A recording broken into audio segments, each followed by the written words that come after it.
So even though everyone's focus has understandably been on Fallout over the past few weeks, Bethesda Game Studios has been quietly and slowly updating Starfield, and they just released a ton of new information on the latest update for the game. That update is currently in Steam beta, and it's added some really cool features, including city maps, something we've been asking for since the launch of the game.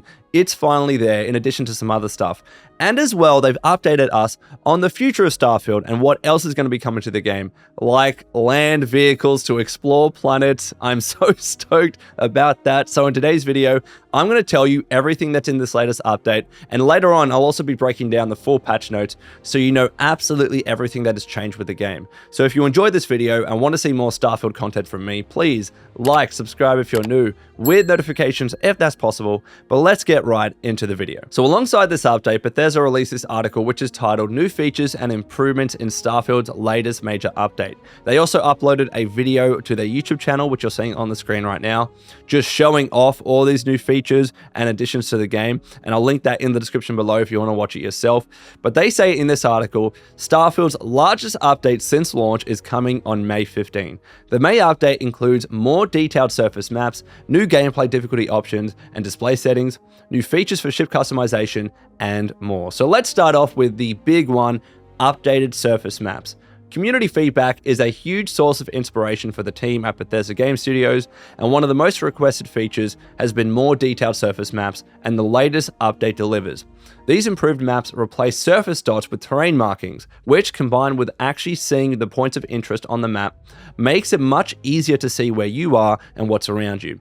Additionally, new markers have been added in the major cities to show the locations of vendors, and each of these markers acts as a fast travel point. That's friggin' sick! So you'll be able to head straight there quickly and easily from your scanner or the surface map. I didn't realize that they were also acting as fast travel markers. That's awesome. So these 3D map renders look absolutely sick. They could have absolutely stuck with the whole surface dots thing and just made it a little bit more detailed, but no, they went all out and completely rendered the cities and the planets in 3D. They look beautiful. They're really pretty to look at, but also they're going to help us get around these cities and figure out where we are. So I'm glad they've gone all out with this map, and maybe we wouldn't necessarily have gotten that unless everybody, spoke out so loudly and shared their outcry when it came to maps and them not being that good in the game at launch. So this is awesome. Maybe we're getting better maps after all because they were lacking initially. And also as well, it's important to note these maps seem to be there for planets as well. Part of me was worried that planets wouldn't be getting detailed maps and only the cities would, because that might make more sense. However, it seems like the planets are also being rendered in 3D. So no matter what you're looking at with terrain or rocks or trees, you're going to be able to see those on your map as well. So cities and any planet you're exploring, that's freaking sick. I love these maps. These are a great addition to the game for sure. But especially these markers. I can't tell you how often I was confused when I was trying to run around through New Atlantis and figure out where the hell the bloody shops were and the vendors were and all that kind of stuff. But the markers will make it so much easier, and you can see them both, in your scanner and on the map, which is nice. Plus, I didn't realize that they're acting as fast travel points. No longer are you going to have to run around New Atlantis to figure out where this bloody shop is, and also it takes you 5 minutes to get anywhere because it's huge. Now you can just fast travel. That is such a nice quality of life update. Good on you, Bethesda. No longer is Lone Vault Wanderer going to get confused in these cities. However, I do want to say this, right? I think this is great that it's in the game, but it probably should have been in the game at launch. I'm not going to say that with everything added today, because they can't add absolutely everything, right? They need to call it at some stage and say we have to launch the game and we'll add some stuff later. But surface maps like these, which we've, to an extent, maybe not as detailed as this, but to an extent, we've been used to this kind of stuff when it comes to Bethesda Game Studios games, at least better than what we got with Starfield at launch. We've been used to these kinds of maps before with their games, so we kind of expected to see something similar in the game at launch. So they should have been there, in my opinion. However, the fact that it's coming now, awesome, love it. The addition of markers and fast traveling markers, that is just freaking sick. So let's continue in this video. New gameplay options. The new update also introduces a host of new gameplay options, including the ability to increase vendor credits and carry capacity or access your ship cargo from anywhere through your player inventory. You can also play around with some survival features, like the effects of food and your environmental hazards. Of course, there are also some new combat settings, so you could make space combat harder and run and gun combat easier if you want to. And if you're looking for a bigger challenge, there's now a new extreme difficulty above very hard. Why? These settings can be tuned to allow you to focus on the style of gameplay you enjoy the most. Depending on how you balance them out, you might even get some bonus experience. So as you can see on the video, there are so many options when it comes to these gameplay options. There's enemy combat damage, player combat damage, enemy ship damage, player ship damage, aim assistance, ammo weight, carrier capacity, cargo access distance, vendor credits, medical item healing, food healing, I'm running out of breath, sleep healing, sustenance, combat affliction gain, affliction treatment, affliction prognosis, environmental damage and afflictions, environmental damage restoration. That's more than I thought. Genuinely, when they mentioned that they were going to add more gameplay options, I was like, yeah, maybe some sort of survival mode. This is sick. This is really allowing you to fine-tune and customize your game to how you like it. For instance, if you're playing the game and you find ship combat a little bit too hard and you don't necessarily want to invest in those perks because maybe ship combat isn't for you, but you still need to deal with it to some extent in the game, now you can just completely make ship combat much easier. And all those other options, I'm loving this. When it comes to Bethesda Game Studios games in particular, more options is good. Plus as well, they actually have proper descriptions in the menus for what is changing. So when you're changing a particular difficulty for a certain section, you know how it's actually impacting your game. And BGS, love you. BGS has not necessarily been the best when it comes to their PC settings menu and their in-game menus with actually describing the changes that certain things are making. So this is good. They're hearing us out when it comes to that. Maybe they can further improve the actual settings when it comes to like pictures showing you what changes when you're changing certain graphic settings and shadows and whatever it might be. I think that would be nice as well in terms of quality of life. But this is a really good start with the gameplay options. So I love this. Plus as well, as you can see in the top right corner, I think it's in the top right corner, you can see what changes are affecting XP and how much XP is increasing or decreasing. That is sick. And it's also cool that these changes to difficulty are actually impacting XP, right? Because yeah, it's one thing that if it just changes your gameplay experience, but if you want to change your gameplay experience to get more XP in the game, that's a great bonus. It's a great little cherry on top. And it's what they used to do. If you remember Fallout 3, when you increase your difficulty, you would get more experience. Now we're seeing this in Starfield. Love that. I will say though, XP, it's a bit trivial in Starfield. Honestly, it is. When you have a certain type of camp, I made a video on this, you can get as much XP as you want. But if you don't want to cheese the game like that, this is a nice little option for you. I don't know how fun extreme combat difficulty is going to be. I think I'm going to stay away from that with a 10-foot pole. But if that's for you, you can do it, especially if you are high level. And I think they actually emphasize in that video, you probably should be high level if you want to try out extreme combat difficulty. It might be pretty hard right from the get-go when you start the game, right? But now let's look at new ship interior customization tools. In Starfield, your ship is your home. The latest update takes that to a new level by expanding the amount of interior customization you can do in your ship. The system is now very similar to how you decorate your outposts. The update also includes new completely empty hab modules, allowing you to start your decorating from scratch. This also lets you play around with your ship's layout with more openings available for doorways. So these are some really nice changes to ship customization, especially that decorate mode. The fact that you can now decorate and properly furnish your ship is really cool to see, especially because it already existed. That system was already in place with Outposts. So now they've just moved it over to ships. So hopefully it wasn't too much hard work for them, but this is really cool to see. And having empty habs is such a nice touch. Like, they're actually thinking about practically how is it to customize your ship. Yeah, you can have pre-furnished habs, but then if you want to change anything, you're gonna have to scrap it all and then start again. The fact that they're just providing us that from the get-go, awesome. Love that. So if you want the pre-colored habs, you can, or the pre-furnished habs, you can. But if you don't, if you want to start from scratch, they're giving us that option too. Bethesda Game Studios, you're on the right track, and now let's shift gears to console specifically, in particular, Xbox Series X display settings.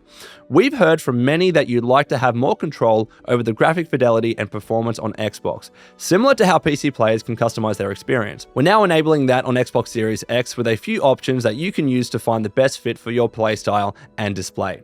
For each of these, we highly recommend a variable refresh rate VRR display running at 120Hz, and to verify your Xbox is set up to use it. If you have set it up this way, Starfield will now default to a frame rate target of 40 while keeping the priority for full visuals. Frame rate target. You can now choose between 30, 40, 60, or an uncapped frame rate on VRR displays. I need to pick me up one of those. If you do not have a VRR display running 120Hz, you will still be able to select from 30 or 60. Screen tearing may occur at times when selecting 60 on a non-VRR display. Prioritize. You can now prioritize between visuals and performance while trying to maintain the frame rate target. If you're choosing a frame rate target of 60 or above, we recommend changing this to performance. Prioritizing visuals keeps the highest resolution while maintaining full detail for special effects, lighting, and crowds. Prioritizing performance lowers internal resolution and detail for special effects, lighting, and crowds. Both modes may adjust internal resolution dynamically when scenes or action get heavier as well. When switching between modes, you will see the lighting change briefly as the system catches up to the new mode. So this is great. Like if you're on Xbox, having a performance and a visual mode, again, is good for options, right? It's good for you to be able to choose how you want to play your game. For me, with Starfield and typically, single-player RPG games, I'll always pick quality. I don't necessarily need the highest frame rate.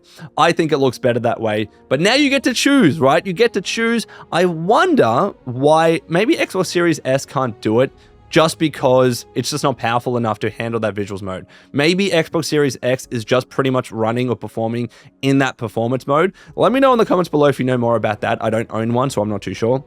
But now let's get to New Game Plus respecking for traits. Replayability is huge in Bethesda Game Studios games, and in Starfield, the universe opens up even more with New Game Plus. Now, after you enter the Unity, you'll have the option to change both your appearance and your traits. It's another way for you to choose who you want to be in your new universe. Now, this is another one of those things that I believe should have been in the game at launch, right? I don't think it would have been too difficult to actually operate.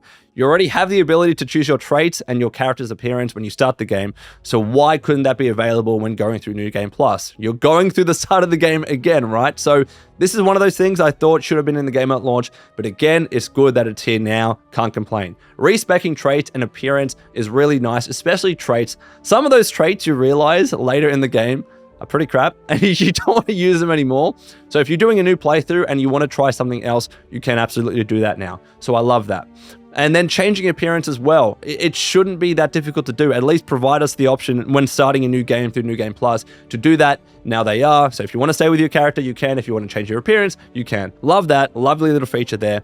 But now let's get to quality of life improvements. In addition to the major features coming in this update, there are also a ton of quality of life improvements like the ability to toggle the dialogue camera off.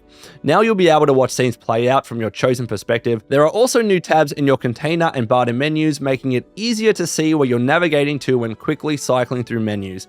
Love this ability to turn the dialogue camera off. Honestly, I do. This is great. I agree with them that it seems a little bit more immersive, even though I'm not too against that zoomed in camera look. If you want to change it up, now you can. Freaking awesome. But the thing that I'm loving the most, by far, the tabs in the container menu and the barter menus are a game changer. I can't tell you how many times I was confused with what I was buying and selling and what freaking container I was actually looking at. Was it the container or my inventory or my ship? It's clear. Now you actually know what you're seeing. Now you don't accidentally sell something or put something in your container or take something out. It's much clearer. The tabs are a nice little touch. Again, probably should have been clearer from the outset, but I'm loving that they're actually adding this in. Plus as well, I suspect they might have had data in the game. They have so much data in these games, you have no idea. They probably had data which showed them how often people would reload saves after selling a bunch of stuff because they probably messed up. And they're like, yeah, this is something that needed to be changed, because I can't remember too much outcry about this in particular. Yes, city maps and land vehicles and whatever. Most people were talking about that. But this was just a little bit of an inconvenience and an annoyance. So it's good that they're listening, but I suspect there was data at play here that kind of showed them that. So that's really cool. But now, Probably even more important, the future of Starfield. What is happening? What is happening with land vehicles and DLC and shattered space and all that kind of stuff and mod support? So the future of Starfield, the team isn't slowing down with this update. There are some major features on the horizon, including a land vehicle for speedier planetary exploration, official mod support for Starfield, and the massive shattered space expansion. Stay tuned in the coming months for more news on these. First of all, land vehicles. It looked cool, man. I was expecting some shitty little Mars rover just to let us get around a little bit easier. This looks like a fully fledged vehicle, and it's going to make planetary exploration so much easier. I'm not going to say that this should have been in the game at launch because, again, I understand where you have to call it when it comes to developing a game. You can't always add all the features that you want. And I understand that ship customization and ship building and combat would have taken so much of their time and resources that they just didn't get the ability to get to land vehicles. But now that the game is out and they have that more time, having land vehicles come out now, I think is fine. And they're listening. It's good to see. What I would like to see when it comes to land vehicles, though, I would like to see some level of customization. Like, I don't want it to just be a prefab and that's it. You can't change it. Let us change the paints a little bit, maybe some components here and there. I don't know if there's going to be weapons on these land vehicles. That would be pretty sick. So if they can do a little bit of customization, I'd be happy with that. Plus as well, I would like to see at least 1 or 2 skills tying in with land vehicles. Let it have more durability. Let it be faster and stuff like that. That would be cool to see. So if it's just a prefab and we just have a vehicle to get around planets faster, look, I'll be happy with that. However, if they can go a little bit further with customization and skills and whatnot, that would be even better too.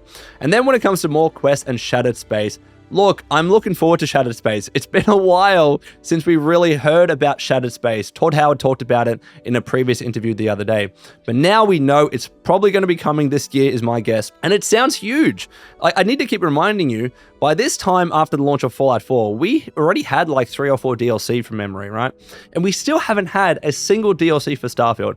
So I'm hoping because of that, Shattered Space is massive. And that's what I think they kind of implied in this video. It sounds huge, really cool to hear. So I'm hoping that we hear more information about Shattered Space soon, but I will say as well, I don't want this being the only DLC for Starfield. Look at Fallout 3 and Fallout 4 and Skyrim. All of those games had tons of DLC. They had several DLC. They weren't always like fully fledged storyline quest DLCs and whatever. Some of them were like contraptions and automatron and whatever it might be. However, they still had multiple ones. Look at Fallout 4, had Far Harbor, and you had Nuka World. So I would like to see something on top of Shattered Space, even if it's just one more big DLC. That would be cool to see. But at the very least, it sounds like Shattered Space is going to be meaty and something for us to sink our teeth into. And then when it comes to creations, yes, we are getting mod support for Starfield. We know that. Again, Todd Howard talked about that in that previous interview. It sounds like it's coming later this year, maybe even after Shattered Space, which is my preferred order of things. I would like to see Shattered Space first so we can play that, enjoy it, and then eventually the mod tools come out and we get all the mods for Starfield. Even better than what we already have now. So it's cool to see. And again, I really appreciate how the beta toolkit is in the hands of certain creators. I believe these creators are the ones that are under the creations program and under NDA and all that kind of stuff. I don't believe they're creators that are outside of that, just regular modders on Nexus or whatever it might be. But it's still good that they are testing things for Starfield and for Bethesda Game Studios, because you want those issues resolved by the time the toolkit gets out into the public with every other modder, right? So they don't encounter too many issues when it comes to creating mods for the game, because that's just going to mean better mods for us, right, as a community. And I can't bloody wait to see what mods come out for Starfield. This game, as I keep saying, has so much potential, especially with all the bloody planets and whatnot. Getting this toolkit in their hands as soon as possible is great, but it needs to go through this process, and I appreciate that. So the future of Starfield, in my opinion, looks pretty great. I was actually going to make a separate video on this on one stage, and I held back on it because of the TV show for Fallout and Fallout 4 Next Gen Update. I just haven't had the time, to be honest. But I tell you what, the future of Starfield is looking pretty good. Again, this might not be a game that's your cup of tea, and that's completely fine. But all these quality of life improvements, all these features and Shattered Space and everything that they're adding, and again, the toolkit, I think that, honestly, I know, you know what, I'm not going to make a bad pun about shooting for the stars and whatever, but the future is very bright for Starfield. Love it. But now we need to get into the patch notes. This is a bit lengthy, which is why I included it at the end of the video. So we're probably going to be here for another 15 or 20 minutes. Let's get right into the patch notes for this latest Starfield beta update. So these Starfield patch notes are titled Starfield Update 1.11.33 May 1, 2024. Again, in Steam beta. If you want to try it out for yourself on Steam PC, you can. I'm not going to cover this opening section because it's pretty much what we just went through. So improved surface maps, new gameplay options, ship decoration, etc., etc. If you want to check it out for yourself, I'll include the link in the description below. But I do want to stress here, they say we don't anticipate much to change from this update, but we'll let you know when it's available and any adjustments we make to the notes below. Typically, they don't change much from these Steam updates when it comes to the full release. Typically, everything carries over, and they might have one or two, or maybe even slightly more bug fixes, just in case anything does crop up in these Steam updates or these Steam beta updates, but typically not much changes. Don't expect a huge major feature that they haven't talked about yet. That's not really what they do with these. It's just for us to test and make sure everything is good. If everything is on fire, then yeah, expect things to change, but we haven't really seen that yet with these Steam beta updates, and that's good to see. So I'm going to skip this area as well because, again, we've covered these Xbox Series X display settings, and we need to get into these bug fixes because there is a lot here. Brother, look at this, man. Even with all these quality of life improvements and features, they are still adding tons of bug fixes. Now, I haven't counted these individually, but I'm going to assume that there aren't as many bug fixes compared to one of their previous updates, which had so many bug fixes. I could be wrong on that, but even if it wasn't the case, I would still agree with Bethesda Game Studios that this is absolutely their biggest update since launch, because not only do we have a lot of bug fixes here, but we still have those quality of life improvements and new gameplay features and new city maps and stuff like that. So when you combine those two things, in my eyes, that does make for a bigger, more substantive update. So I agree with them. And we have so many bug fixes that we need to get through. So let's just start. Gonna have to go back to the top. So bug fixes, general stability and performance improvements, general improvements for character fleeing, avoidance, and pathfinding, fix various issues with object placement. For gameplay, they fixed an issue that could cause a ship's maximum shield capacity to appear decreased after loading a save with certain assigned crew, fixed an issue where invisibility could persist on a companion's weapon after invisibility effect ended, scanning flora/fauna XP is now also awarded via the harvesting and killing. Nice, that's really cool to see. Resolved an issue with unintended harvest items appearing in flora from blended biomes, addressed an issue that prevented repeated docking, sounds really wrong, with a previously commandeered ship. Fix an issue with Class C flight behavior after entering targeting mode while boosting. Address an issue, I'm such a child by the way for making that joke. Address an issue that could occur when attempting to dock with a ship as a grav jumps away. Fix a ship scanner issue that could occasionally display incorrect hostility or crew count.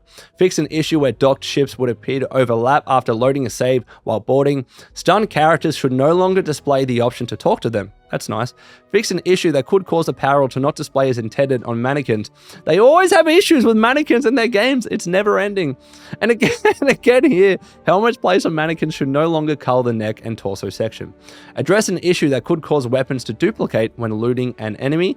When looting an enemy. There's so many patch notes here, I get it. Address a rare issue that could cause characters to not exit dialogue when attacked. Fix an issue that could cause a dialogue camera to quickly shift focus when exiting conversations. Neon and Ryujin security should be more diligent on arresting the player for criminal behavior. Really nice. An autosave should now be created when fast traveling to the player's ship if save on travel is enabled. Fix an issue with sandstorm hazards not working as intended under certain conditions. Fix an issue with weather changing incorrectly when entering a ship. Address an issue related to using the Starborn power in a demon on certain robot models. Resolved a few issues related to loading a save after using phase time power. Fix an issue with lip sync while phase time was active. Fix a rare issue that could cause legendary Starborn weapons to lose their special effects.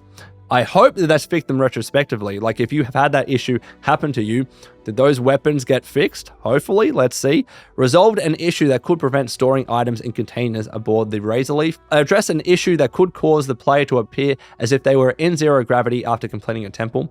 Fix an issue with rifle certification skill that could prevent faster reloading benefit. Nice. Resolved issue with certain weapons not being able to fire immediately after they were aimed. Resolved and issue. Resolved an issue that could cause melee attacks to occur without animation. Fixed a visual issue with the laser sight emitted from an enemy mag shear. Resolved a weapon visibility issue that could occur when opening the hand scanner with toggle iron sight setting enabled. Fixed a weapon visibility issue that could occur when switching between weapons of different types. My voice is losing right now. Addressed an issue with how the subtitles from the ECS constant were displayed. I hope they fixed ECS constant, by the way. Addressed an issue with gaps appearing on the character when previewing helmets in the transfer menu. Resolved an issue. It keeps slipping me up. Resolved an issue that could cause clothing to be seen through the spacesuit after aiming with a scope. Addressed an issue that could cause enemies to receive unintended force when killed. Fixed an issue that could occur when killing a seated character. Loading save should retain camera settings. Nice. Address an issue that could cause quests to have a much longer cooldown than intended. Resolved an issue where UC ships could still send friendly hails to a member of the Crimson Fleet. That's nice. That's nice consistency. Fixed areas on Moira's ship where player could become stuck. Fixed an issue that could cause the desk inside the ship services building in Aquila to disappear. Fixed an issue that would prevent random ship encounters from landing on planets in some situations. Fixed an issue with the turn counter on the persuasion minigame when dealing with the star parcel freighter. Ship service technicians should now return to their normal location if they had previously wandered away. Awesome! They kept wandering away. I didn't know what was happening. Players who find their way into Benjamin Bayou's penthouse should now be able to exit properly. That just sounds so wrong. You're locked in there forever. Graphics. Exterior ship lights should now appear as attendant in photo mode and during travel sequences. Fixed various shadow issues, flickering, and precision. Nice. Fixed an issue that could cause the galaxy map to zoom out to an incorrect extent, specifically for PC. Fixed a rare issue that could cause the ocean to not blend smoothly with the shore. Fixed an issue that could cause the screen to be stretched on 1610 or 3210 screens with FSR3 in the character editor PC. That's very specific. Improved the look of depth of field in specific cases. I never liked depth of field, and that doesn't matter what the game is, I always turn it off anyway. They fixed subtle flickering that could occur on some highlighted parts in the ship editor, improved the look of lighting and shadow under trees, improved wind direction consistency. Okay. Fixed an issue that causing the glow of stars to be slightly visible through planets. Fixed a few visual artifacts with some VFX. Improved the look of rain ripples on water. Fixed an issue that could cause missing fog to occur while landing in neon. Improved flickering artifacts sometimes present with upscaling techniques. DLSS, FSR, XeSS on PC. Fixed a few flickering and ghosting issues for FSR3 on PC. Nice. Fixed an issue that could cause the game UI to disappear after changing the borderless full screen option when using FSR3. Seems like FSR3 had a few issues, which makes sense. It is a new, feature. Fix an issue that could occasionally cause artifacts during camera transitions. Fix a rare issue that could cause missing object highlights in the hand scanner. Fix a rare issue that could cause visible rain effects inside a spaceship. Fix an issue that could cause water to turn white in New Atlantis when using a particle beam. Adjusting a setting option that read as off to now read as low quality for motion blur. Motion blur off all the time. Doesn't matter. It's never good. And that's not just VGS games. Adjusted the default value for the ship third-person FOV. And fix an issue that could cause weapons on racks or in containers to disappear or change upon re-entering the player's ship. Then outposts. Fix an issue that could cause robots to appear unassigned after deleting the outpost crew station. Address an issue with cargo link parts not updating orientation after moving a structure at an outpost. I really hope they fixed cargo links. I still think they're bugged if you get it pretty complex and things aren't actually going where they're meant to. Touch wood, hopefully that is fixed. Removed red outline that could sometimes remain on objects after they were repaired at an outpost. Fixed an issue where changing greenhouse flora types in outposts could disconnect the water input. Resolved an issue with environmental hazards persisting inside outpost structures built in hazard areas. That's important. Fixed an issue where greenhouse plants sometimes didn't remove correctly when the greenhouse was relocated. Fix issues where stairs could sometimes be deleted when deleting objects placed on them at an outpost. Address an issue that allowed the player to reach unintended locations by stacking furniture in outposts. You're never going to stop players, Bethesda. You never will. Resolved an issue with storage container auto foundations appearing where stackable containers already exist in outposts. Fix an issue with outpost wires not moving correctly when a wide structure was moved. Oh my god, I encountered that so many times. Thank the heavens. Address an issue that could cause cause habitat modules to float when supporting structures were removed, fixed an issue that could unintentionally affect the ambient audio of outpost items, and fixed an issue with the inner system cargo ships not unloading resources to capacity. I'm losing my throat, and we still have... Oh no, there's only one section left, thank God. Quests. All right. If they fixed a lot of quest blockers in this is a fantastic update, and nobody can complain. So, back to the grind. Fix an issue that could cause the camera to unintentionally return to the first person when exiting the interview seat with Imogene. Breaking the bank. Fix an issue where the unselected dialogue options would incorrectly grey out when talking to Chief Purser Murata. Breach of contract. Resolve the issue where Dr. Kayla may not have been present at the intended location. Good. Crew encounter. Resolved an issue that could cause Betty Hauser to not appear in Jake's bar to be hired. Echoes of the past. Fix a rare issue that could cause Delgado to get stuck while traversing the canyon. High price to pay. Fix an issue where progression could halt if a United Colonies character was hit during the escape. Really good. Hostile intelligence. Resolve the issue that could cause these steam tunnels to become inaccessible if the mission area was left for a long time. Into the unknown. Address an issue that could cause Vladimir to no longer give the player temple locations. Yes! Into the unknown. Fix a rare issue where the temple location will not populate when receiving the go-to objective. This one was a big issue too. Legacy's End. Fix an issue that could cause Juan Dayu to not be positioned as intended at the end of the mission. Legacy's End. Fixed an issue that could cause the Crimson Fleet prisoners to have incorrect idle lines while standing in the brig of the Vigilance. Legacy's End. Resolved an issue with returning to the key if a freed prisoner was killed. Loose Ends. Address an issue that could cause the scene between Nesha and Neon Security to not occur as intended. No Sun and Moves. Fix a rare issue that could cause Petrov to get stuck walking to the artifact. One Small Step. Address an issue that could cause Vasco to appear stuck in the floor of a commandeered Crimson Fleet ship. One Small Step. Miners should no longer fire on the player in the Vectora mines. Nice. One Small Step. Resolved an issue that could prevent fast travel to the ship from a world boundary. Rourke meets King. Address an issue that could cause idle animations to play on a corpse. I mean, that's pretty funny. Sabotage. Fix an issue that could cause manipulated characters to move in an unattended way. Startup stopped. Address an issue that sometimes caused the quest to not initiate. The best there is. Fix an issue that could cause player to incorrectly receive an unintended object. The Devils You Know. Improved to where characters were looking in some scenes. Right. The Mantis. Fix a rare issue that could cause the Razor Leaf to disappear. That is important. The Old Neighborhood. Address an issue that could occur when using area of effect attacks in Moira's ship. War Relics. Address an issue that could cause Unit 99 to appear stuck. Left Behind. NPCs will no longer talk about being attacked by wildlife on lifeless planets. Legacy's End. Resolved an issue that could cause NPCs to be culled depending on where the player is located. Oh, and finally, Grunt Work. The Terramorph should no longer get stuck if lured into the room Hadrian is hiding in. Dude, there were so many bug fixes there and quest block fixes and everything. That's an update, brother. That's an update. You've got to give Bethesda credit and kudos for this. Let me get back to the camera view and we'll finish off this video. Guys, this update, this is legit. This is it. I took so long going through all those bug fixes, and then on top of those, new surface maps, new decoration and ships, new gameplay options. This is a legit update, and we're getting land vehicles. We're going to be able to travel properly on planets now. Shattered Space seems huge. Mods are coming, or like mod tools, and therefore bigger and better mods are coming. This is a great update. Let me know what you think in the comments below. And until next time, this has been the Lone Vault Wanderer. Please take care of yourselves, and would you kindly keep fighting the good fight.